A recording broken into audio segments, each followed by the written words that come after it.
Il y a de la nourriture, des produits hygiéniques et de l'eau potable.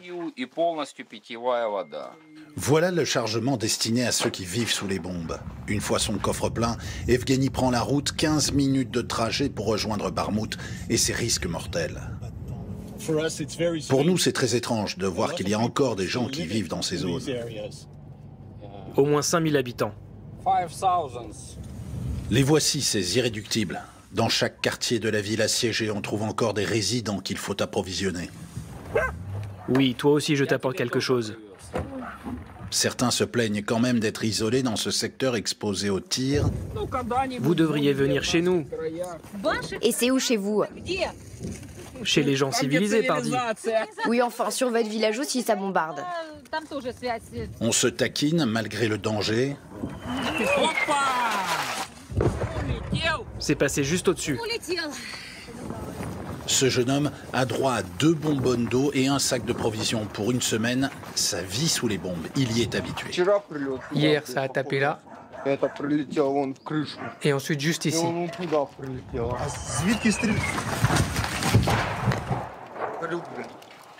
Toute la journée, je m'occupe comme je peux. J'essaye de faire du sport en fait. Je fais des pompes, des haltères. Mais parmi ceux qui veulent rester à Barmout, il y a aussi ceux qui aident les autres. Dans son cabinet médical, Olena continue de recevoir des patients. Vous avez rendez-vous? Non? Qu'est-ce que vous avez? De l'arthrite? Alors vous allez prendre ça, 2 pilules par jour. Et si les bombardements sont trop intenses, les sous-sols de l'immeuble servent d'abri et de salle de soins. Dans ces moments-là, je descends ici et je soigne les gens. Si les Russes arrivent, on évacuera juste à temps. Mais en attendant, je continue à essayer d'apporter mon soutien. Descendre sous terre, c'est une façon de se protéger, bien sûr, mais aussi de communiquer avec le monde extérieur. Car cette cave est équipée d'une antenne Wi-Fi, un bricolage qui permet à chacun d'accéder à Internet. On essaye de recharger nos téléphones, nous dit cette dame. Mais il n'y a pas de réseau cellulaire. Alors on se connecte. Moi, je dois faire un virement bancaire.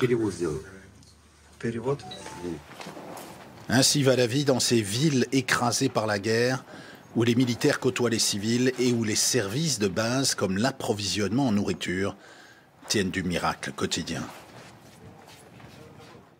Et c'est dans cet esprit de résistance et de combat que cette première année de guerre a été commémorée.